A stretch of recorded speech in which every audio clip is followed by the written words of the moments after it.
Student, आज की video में हम इनकम एक्सपेंडिचर के कुछ इम्पोर्टेंट आइटम्स जिनका अकाउंटिंग ट्रीटमेंट किस तरीके से किया जाता है उसके बारे में हम डिस्कस करते हैं। सबसे फर्स्ट है हमारा एंट्रेंस फीस और एडमिशन फ़ी। अब देखिए, जब कोई भी person not for profit organisation का मेंबर बनता है तो मेंबर बनने के लिए उसे एंट्रेंस फ़ी या एडमिशन फ़ी देनी होती है। तो एंट्रेंस फीस और एडमिशन फ़ीस जो होती है ये रेवेन्यू रिसिप्ट होती है और यानी इसे हम इनकम एक्सपेंडिचर अकाउंट में क्रेडिट करते हैं क्योंकि यह इनकम होती है। सेकंड है हमारा लाइफ मेंबरशिप फ़ी।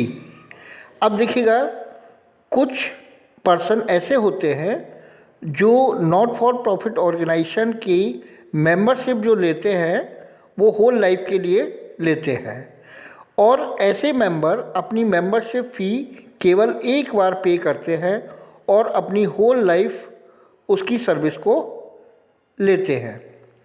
तो लाइफ मेंबरशिप फ़ी जो होती है ये कैपिटल रिसिप्ट होती है और इसलिए इसको बैलेंस शीट के लायबिलिटी साइड में कैपिटल फंड में ऐड किया जाता है। नेक्स्ट है हमारा डोनेशन। अब डोनेशन क्या है? देखिए, जो चैरिटेबल इंस्टीट्यूशन होते हैं उनको डोनेशन मिलता है। तो जो नॉट प्रॉफिट ऑर्गेनाइजेशन होते हैं उनको जो अमाउंट डोनेट किया जाता है या डोनेट के रूप में उनको मिलता है उसे हम डोनेशन कहते हैं। डोनेशन टू टाइप्स का होता है, जनरल डोनेशन और स्पेसिफिक डोनेशन। अब जनरल डोनेशन की अगर बात करते हैं तो जब डोनेशन का जो डोनर होता है वो डोनेशन के लिए यूज करने के लिए कोई कंडीशन स्पेसिफाई नहीं करता है तो इस तरीके के डोनेशन को हम जनरल डोनेशन कहते हैं और जनरल डोनेशन को इनकम एक्सपेंडिचर अकाउंट में क्रेडिट किया जाता है क्योंकि ये इनकम होती है। और स्पेसिफिक डोनेशन, जब डोनर डोनेशन का अमाउंट यूज करने के लिए कोई कंडीशन स्पेसिफाई करता है तो इस डोनेशन को हम स्पेसिफिक डोनेशन कहते हैं। जैसे माना कोई डोनर है, उसने कुछ अमाउंट लाइब्रेरी के लिए डोनेट किया है तो इस अमाउंट का यूज जो होगा वो लाइब्रेरी के लिए किया जाएगा, इसलिए ये स्पेसिफिक डोनेशन होगा।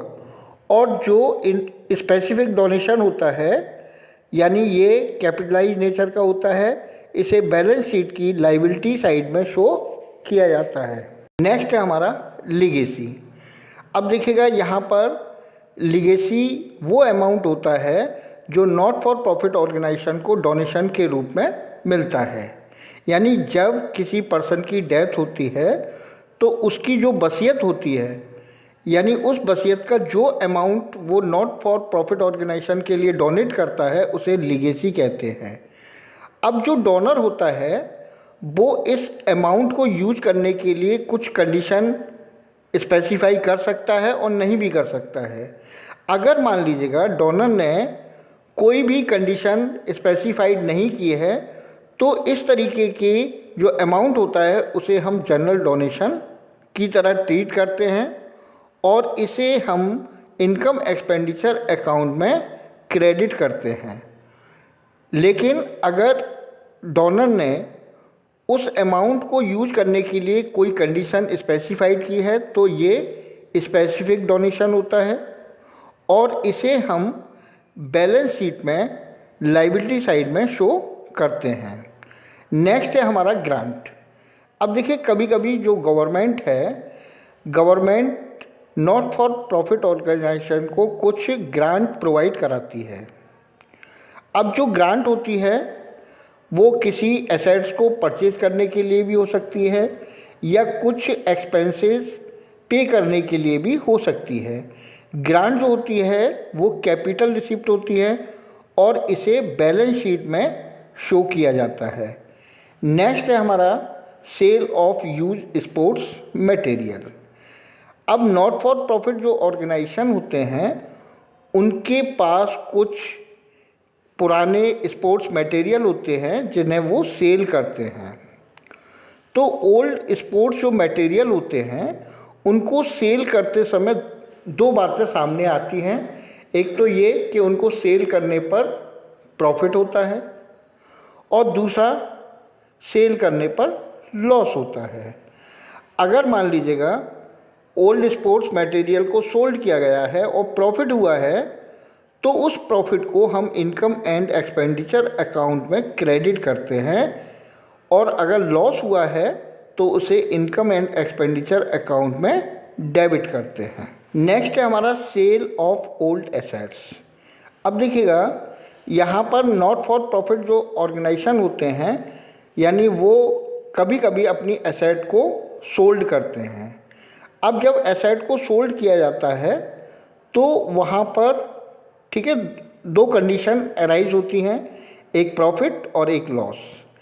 अगर यानी एसेट की सेल वैल्यू बुक वैल्यू से ज़्यादा है तो प्रॉफिट होता है, और अगर सेल वैल्यू बुक वैल्यू से कम है तो लॉस होता है। अब यहाँ पर अगर मान लीजिएगा प्रॉफिट होता है तो उसे इनकम एंड एक्सपेंडिचर अकाउंट में क्रेडिट किया जाता है, और अगर लॉस होता है तो उसे इनकम एंड एक्सपेंडिचर अकाउंट में डेबिट किया जाता है। नेक्स्ट है हमारा सेल ऑफ ओल्ड न्यूज़पेपर्स। अब देखिएगा जो न्यूज़पेपर्स है, मैगजीन है, पीरियोडिकल्स हैं, इनका जो भी अमाउंट अगर पे किया जाता है तो इनकम एक्सपेंडिचर में डेबिट किया जाता है क्योंकि ये रेवेन्यू एक्सपेंसेस होते हैं। और अगर न्यूज़पेपर, मैगजीन या पीरियोडिकल्स को सेल करने से जो अमाउंट मिलता है उसे इनकम एंड एक्सपेंडिचर अकाउंट में क्रेडिट किया जाता है। नेक्स्ट है हमारा सब्सक्रिप्शन। अब सब्सक्रिप्शन क्या होता है? देखिएगा जब कोई भी पर्सन यानी नॉट फॉर प्रॉफिट ऑर्गेनाइजेशन का मेंबर बनता है तो अपनी मेंबरशिप को बनाए रखने के लिए उस पर्सन को यानी कुछ amount not for profit organisation को देना पड़ता है। अब ये अमाउंट मंथली भी हो सकता है, क्वार्टरली भी हो सकता है, हाफ ईयरली या ईयरली, यानी किसी भी तरीके से ये अमाउंट दिया जा सकता है। तो इस अमाउंट को सब्सक्रिप्शन कहते हैं। ये नॉट फॉर प्रॉफिट ऑर्गेनाइजेशन की इनकम का एक सोर्स होता है, और सब्सक्रिप्शन जो भी रिसीव्ड होता है चाहे वो करेंट ईयर से रिलेटेड हो, प्रीवियस से रिलेटेड हो या नेक्स्ट पीरियड से रिलेटेड हो, इसे हम इनकम एंड एक्सपेंडिचर अकाउंट में शो करते हैं और क्रेडिट साइड में इसको शो किया जाता है। तो यहाँ पर बात ये आती है कि जब इनकम एक्सपेंडिचर अकाउंट बनाते हैं तो उसके क्रेडिट साइड में हम करंट ईयर का सब्सक्रिप्शन शो करते हैं। नेक्स्ट हमारा जो पॉइंट है वो है हमारा ऑनोरेरियम। अब ऑनोरेरियम क्या होता है? देखिएगा जब कोई भी व्यक्ति अपनी इच्छा से किसी नॉट फॉर प्रॉफिट ऑर्गेनाइजेशन में अपनी सर्विस प्रोवाइड कराता है तो उसको जो टोकन पेमेंट दिया जाता है उसे ऑनोरेरियम कहते हैं। अब ये ऑनोरेरियम जो होता है यानी वो एक तरीके का पेमेंट है, एक्सपेंसेस है, और इसको हम जो है इनकम एक्सपेंडिचर अकाउंट में डेबिट करते हैं। जैसे मान लीजिएगा कि कोई स्कूल में अगर किसी गेस्ट टीचर को बुलाया जाता है और उसको जो पेमेंट दिया जाता है वो ऑनोरेरियम होता है, तो ये नॉट फॉर प्रॉफिट ऑर्गेनाइजेशन के लिए एक्सपेंसेस होता है, इसलिए इसे हम इनकम एंड एक्सपेंडिचर अकाउंट में डेबिट करते हैं। नेक्स्ट है हमारा रेवेन्यू एक्सपेंसेस। अब रेवेन्यू एक्सपेंसेस क्या होता है हमारा? देखिएगा हमारे जो रेवेन्यू एक्सपेंसेस होते हैं ये नॉट फॉर प्रॉफिट ऑर्गेनाइजेशन के द्वारा अपनी एक्टिविटी को चलाने के लिए किए जाते हैं। जैसे वेजेस है, सैलरीज है, रेंट है, प्रिंटिंग एंड स्टेशनरी है, इंश्योरेंस है, एडवर्टाइजमेंट है, तो ये सारे हमारे रेवेन्यू एक्सपेंसेस होते हैं। यानी इसके साथ साथ इन एक्सपेंसेस के अंदर फिक्स एसेट को मेंटेन करने वाले एक्सपेंसेस भी इंक्लूड होते हैं, जैसे रिपेयर्स है, डेप्रिसिएशन है। तो जितने भी हमारे रेवेन्यू एक्सपेंसेस होते हैं उन्हें हम इनकम एंड एक्सपेंडिचर अकाउंट में डेबिट करते हैं। नेक्स्ट पॉइंट है हमारा रेवेन्यू रिसीप्ट। अब रेवेन्यू रिसीप्ट वो अमाउंट होता है जो नॉट फॉर प्रॉफिट ऑर्गेनाइजेशन को एज ए इनकम रिसीव्ड होता है, जैसे एंट्रेंस फ़ी है, जनरल डोनेशन है, रेंट है, सब्सक्रिप्शन है या इंटरेस्ट ऑन इन्वेस्टमेंट है। तो ये जितना भी अमाउंट होता है ये रेवेन्यू नेचर का होता है, इसलिए इसे इनकम एंड एक्सपेंडिचर अकाउंट में क्रेडिट साइड में शो किया जाता है। नेक्स्ट है हमारा कैपिटल एक्सपेंडिचर।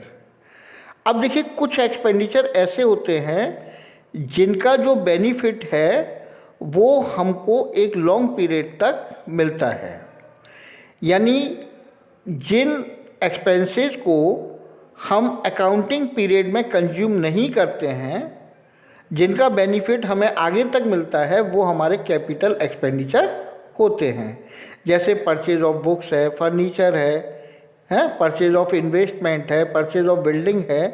तो ये हमारे जो एक्सपेंडिचर हैं ये कैपिटल नेचर के होते हैं, इसलिए इन्हें कैपिटल एक्सपेंडिचर कहा जाता है और इन्हें बैलेंस शीट के एसेट साइड में शो किया जाता है।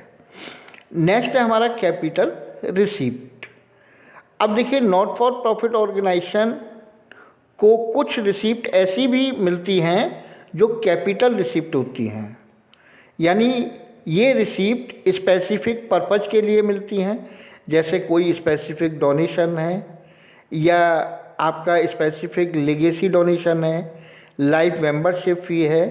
तो ये हमारे कैपिटल रिसीप्ट होती हैं और कैपिटल रिसीप्ट को हम बैलेंस शीट की लायबिलिटी साइड में शो करते हैं।